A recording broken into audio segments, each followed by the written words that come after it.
It's potato season again, and we're gonna try something different this year, again. I'm gonna show you, well, I might not really particularly enjoy potato season, but I'll show you someone who does. Is that a potato? Is that a potato? You love your potatoes.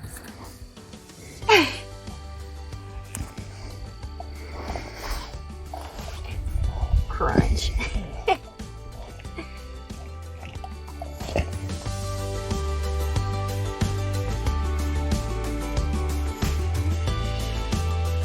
Hey everyone, Dr. Arland Hill out at Harvest Hills Ranch, and welcome back. And it is potato season again, and indeed we are going to be doing something different. This is the 4th year we've been out here at Harvest Hills Ranch during potato season, which is early spring is starting out. We're here in March, going into mid-March now. But we have done something different every year. Year 1, we did the traditional tractor method, opened up the middle of the road, dropped the potatoes in, covered it back up, added dirt along the way. Year 2, we did a hay technique where we laid the potatoes in the ground and just came back and covered them up with hay, and they grew under the hay. So-so, not so great.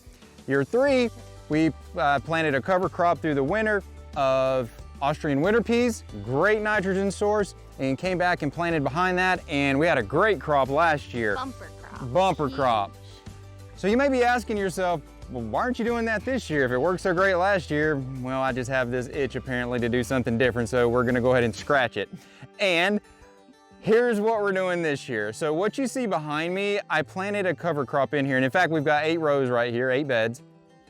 And we put some compost down probably a year and a half ago, give or take. We planted some stuff into it, grew some food in it, whatnot.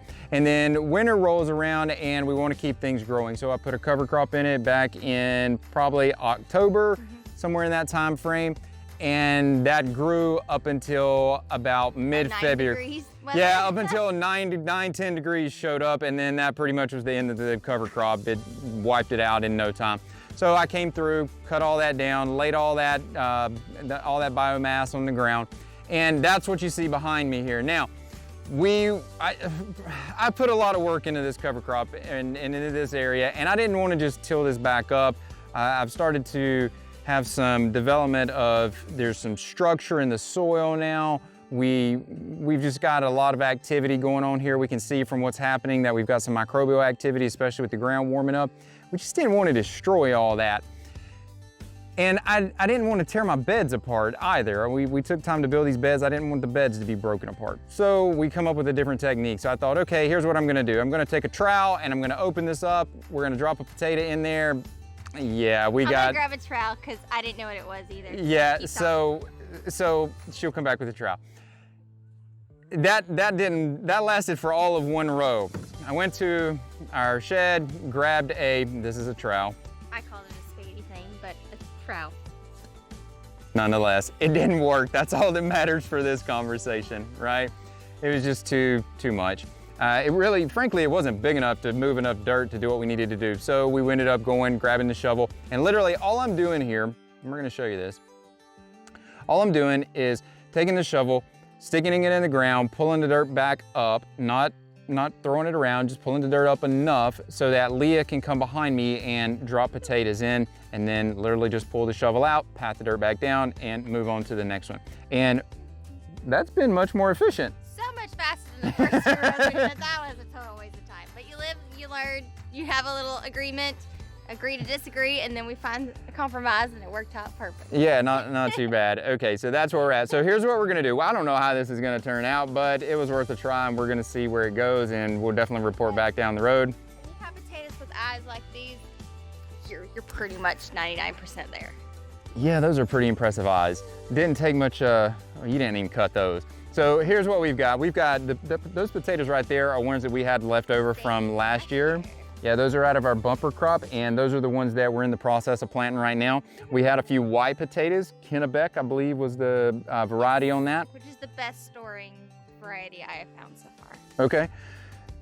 We planted those. We actually cut those up. We just recently bought those. And then we bought Soda Red. Soda Red? Mm-hmm. Okay, we've got 50 pounds of those? Yep. Ooh, we still got some more planting to do. So with that being said, guys, we are going to get back at this and we're gonna show you how we have been planting these potatoes. And maybe it works, maybe it doesn't, I don't know. I feel good about it. Actually, I'll tell you what I feel good about in this is that, you know, when you talk about growing crops, I wish I could show you just the ridiculousness of our dogs over here, but nonetheless. They're happy. When you start growing crops, you always want to think about the carbon and the nitrogen ratios, and these dogs are going to take a knee out. You want to think about those ratios, and there's a lot of carbon. I mean, just looking across the ground right here, it's not very difficult to see all of the carbon laying on the ground. Now, what's a little more difficult to see, but is very prevalent out here, is that in this cover crop mix that I put out, there was clover in that, and that clover is starting to come back. Now, admittedly, it won't be long before that clover starts to die off as it begins to warm up. But as that clover is growing right now, it's adding some nitrogen to the ground, and so now we've got good carbon, we've got good nitrogen. We've got a good start, I feel like, for getting some potatoes growing here. So with that being said, again, we're going to show you how we do this.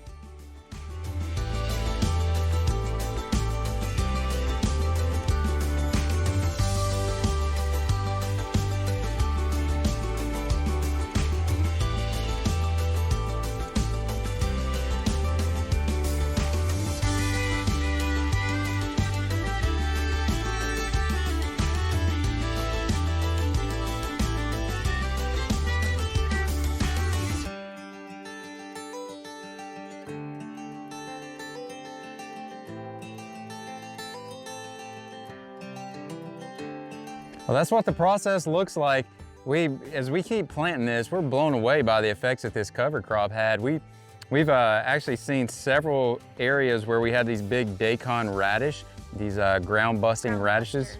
Yeah, these things get big. I mean, we had a lot of them that were, yeah, probably about this big around. They'd get 18 inches long or so, and they've literally just created tunnels in the ground, breaking up any compaction that was through here. So pretty impressed with that. That's and they're good to eat too. Yeah, they really. Greens are good too, so it's a great crop. Yeah, not too strong. So we've never used them for that, but wow, did they ever do a great job. So anyway, that's what it's looking like for this year's method of planting potatoes. 2021, why not do something weird and different, right? Right. So maybe we'll even do something different again next year. Who knows? Why settle on something and do it 2 years in a row? Anyway, guys, so that's what it looks like. Hey, thanks for sticking with us today and watching the video. If you like the information, go ahead and hit that like button and share this information with someone. Let them know what type of techniques can be used for regenerative agriculture and to grow their food. Hey, and if this may even be something that, if you're just looking at my video and seeing what happens out here at Harvest Hills Ranch and are looking at our stuff, and you go, well, man, I could do that in the backyard. Go ahead and give it a try. I mean, heck, apparently all you need is a shovel. So shovel and some potatoes cut up. Little compost, right? Little love. So it may not turn out great the first year, but year two, why not? So anyway, guys, thanks again for joining us. We'll talk to you soon. I'm Dr. Arland Hill here with Leah Hill. With Leah Hill. How are we going to forget Miss Leah Hill? Talk to you guys soon. Bye. Bye. Hey Leah, can you grab the shovel there for us so we can get those holes dug? It's right behind you there. Chickens, get out of my garden! Ow, ow, ow, ow, ow!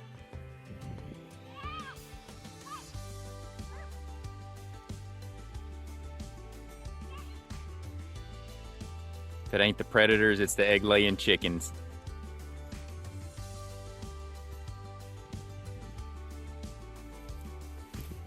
And our all too enthusiastic guard dogs.